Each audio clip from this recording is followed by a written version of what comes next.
All right. Okay. So I hope that you got that part taken care of because now, again, we are switching gear.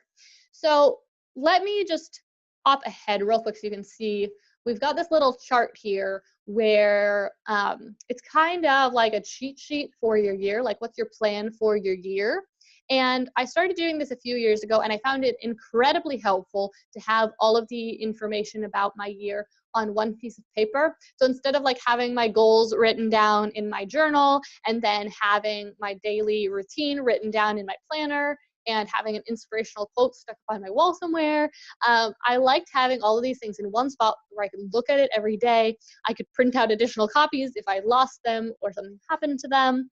So I just found that this was really helpful and I've continued to do it today. So let's go back now and look at this. So basically up in the upper right hand or left hand corner where it says inspire, I like to write down a couple quotes that really have an impact on me and I want to remember to live by them. Okay, so I remember that a couple years ago I had one that just said focus, and then it said focus on one thing at a time.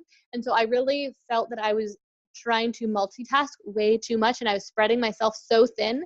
And so I wanted to get into the habit of just focusing on doing one thing at a time and doing it really well. So just whatever quote is meaningful to you right now, but you want to be working on living by it, that's what I would write up there. Okay, then down below that, the weekly routine. So I like to run my house and my business based on a weekly routine. I find that there's a lot of tasks that need to be done every week in order to be producing positive results. So, for example, for my house, I have a different chore that I do every day of the week, and that is what keeps my house organized and clean so that I have a nice environment to live and work in.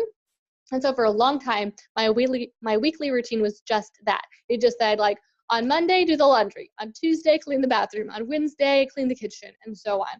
And even when I was trying to grow my business, that was what I focused on because having that nice calm environment of the clean, clear house was really what allowed me to be the most productive.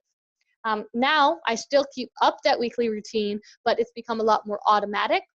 And so what I focus my weekly routine now on is some specific tasks that I need to do in my business every week. So for example, on Mondays, I blog and I have like a whole list of tasks that I do every Monday in order to get the blog produced.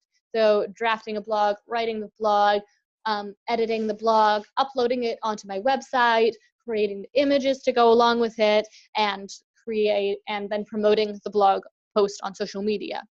And then on Tuesday, I have other tasks that I do in my business. And I do the same tasks week after week after week for normally a whole quarter or a whole half of the year, because those are the tasks that I've identified are having the biggest impact on my business.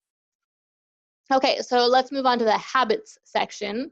So this is probably the most obvious thing here. It's just different habits that you want to do that are going to drive you towards your goal. Now, there might be overlap here between the habits and the weekly routine. That's fine if your habits are built into your weekly routine. Or you might choose to use the habits section to just write down your daily habits.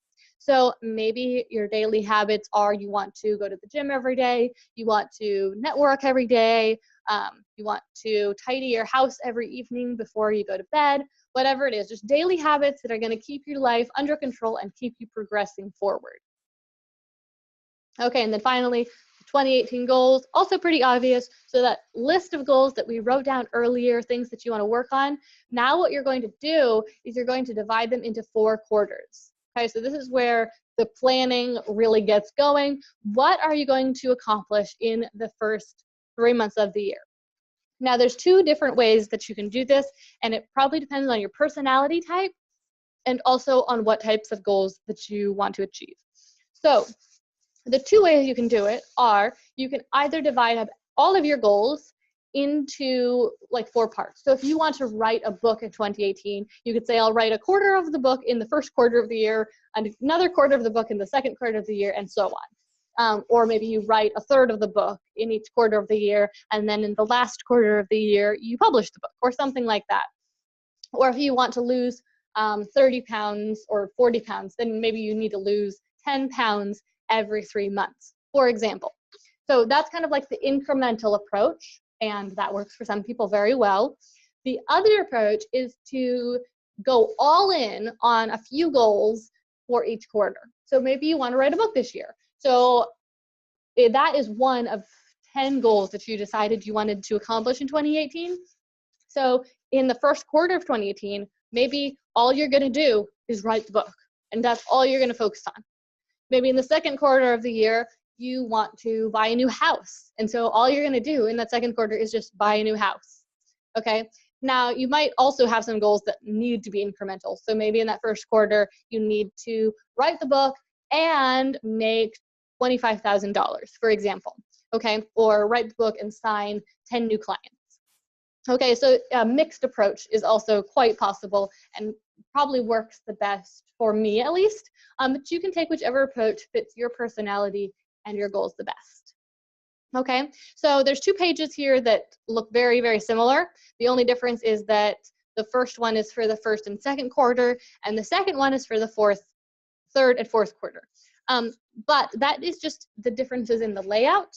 There will probably be lots of other differences on these pages when you're actually working on them. So in the first half of the year, you're using this page, you write down some quotes, you write down your weekly routine, you write down what habits you want to work on, and then you write down those goals. Now in the second half of the year, maybe you write down a lot of the same things, but maybe there's a new quote that is really resonating with you. Maybe you've mastered other sentiment that you wanted to be working on, and now there's something new you want to work on, or maybe it's another iteration of the same thing. So maybe you were saying, I need to be more focused with my work. And then in the second half of the year, you're like, I need to just focus on one thing at a time. So it's like a new version of the same idea. Maybe you discovered that that weekly routine you originally designed either didn't work as well as you thought it would, or that your schedule has changed a lot since then. Okay, so you can make changes as you go. Of course, you can print out multiple of these, and maybe you print out a new one every month and you rewrite everything and change some things. Or maybe you print out a new one every quarter, or maybe you go with just one for each half of the year, like I have them set up.